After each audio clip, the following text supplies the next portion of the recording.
ውድ ምእመናን ጿሚዎችና ሰጋጆች ሆይ አላሁ ስብሓነሁ ወተዓላ ረመዳንን በነቢዩ ኡመት ላይ ደንግጓል።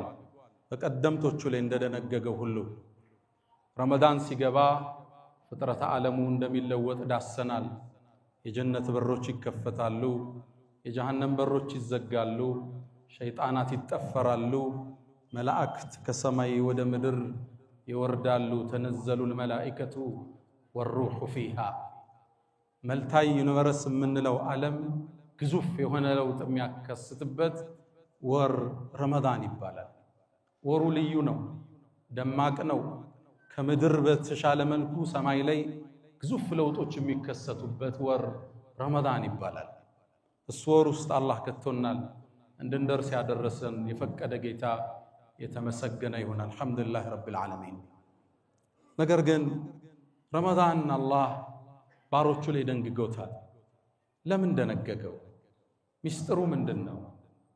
አላህ ከኛ ምን ይፈልጋል? ረመዳንስ እኛን ምን አስተምሮ አንጾ መሄድ ይፈልጋል? ጥያቄ ማንሳት የወግ ነው። አላህ ከባሮቹ የተብቃቃ ጌታ ነው። ወላሁ ገኒዩን ዐኒል ዓለሚን። ከፈጠረው ሁሉ የተብቃቃ ጌታ። የምንሰራው ስራ የሚጠቅመን እኛን፣ ምንተው የሚጎዳን እኛን ብቻ ነው።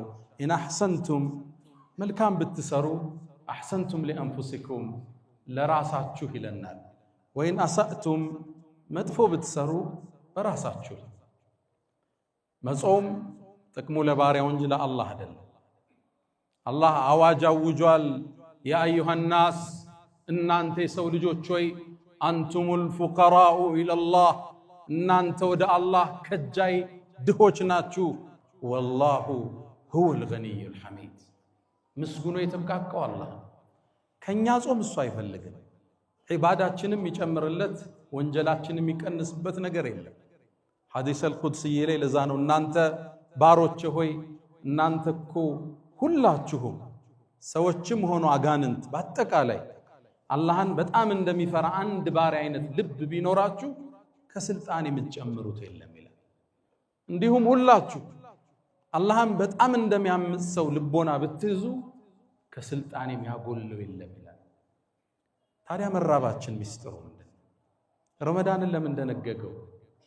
ጠቅሞ ወደ ራሳችን ስለሚመለስ አላህ ራሱ ነገረን። ያ አዩሃ ለዚነ አመኑ እናንተ ያመናችሁ ምእመናን ኩቲበ ዓለይኩም ሲያም በእናንተ ላይ ጾምን ደነገግነ። ከቀደምቶቹ ላይ እንደደነገግነው ሁሉ ሚስጥሩ ምንድን ነው? አላህ ቋጠሮውን ፈታው። ለዓለኩም ተተቁን በዚህ ወር ውስጥ ተቅዋን ታዳብሩ ዘንድ ይከጀላልና። ረመዳን ለአንድ ወር ተደንግጎ ለ11 ወር ስንቅ የምንወስድበት የስልጠና ማዕከል፣ የማነጫ ማዕከል። አውቀነውም ጾም ነው ሳናውቀውም ሆነ ሚስጥሩ ገብቶን የሚሆን ሳይገባን የስነ ምግባር የተቅዋ የአኽላቅ ነፃ የሚደረግበት ወር ረመዳን ይባላል። ከመራባችን አይደለም ሚስጥሩ። እንድንጾም አላህ የደነገገው ወደኛ የሚመለስ በርካታ ትሩፋቶች አሉ። አንድ ሁለት ብለን እናንሳ። የመጀመሪያው ረመዳን ስጋችንን ትተን ለሩሃችን ለነፍሳችን ትኩረት ምንሰጥበት ወር። ስጋ የሚፈልገው መመገብ፣ መጠጣት፣ መብላት ነው። እሱን ትቀማውና መንፈሱ ላይ ትኩረት እንዲሰጥ ታደርገዋል። አካል ሲደክም ልብ ትረጥባለች፣ መንፈስ ይጎለብታል። ለዛ ነው በርካታ ጦርነቶች በእስልምና ታሪክ ረመዳን ውስጥ ናቸው በድል ተጠናቀዋል። መንፈስ ከስጋ በላይ ድል በነሳበት ወር ማለት ነው። አካልን አድክሞ መንፈስን የምናድስበት ኢማንን የምናድስበት ወር። አእምሮ በእውቀት ይመገባል፣ ስጋው አካሉ በምግብ ይመገባል።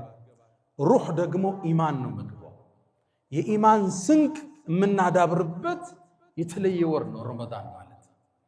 የሰው ልጅ ለስጋው ሲያድር ከእንስሳ በታች ይሆናል። አላህ ልክ እንደ እንስሳ ከነሱም መስመር የሳቱ ብሏቸዋል። ከልአንዓም ነው ያላቸው፣ ልክ እንደ እንስሳ ይሆናል። በቅርቡ አሜሪካ ውስጥ አይተናል አይደል?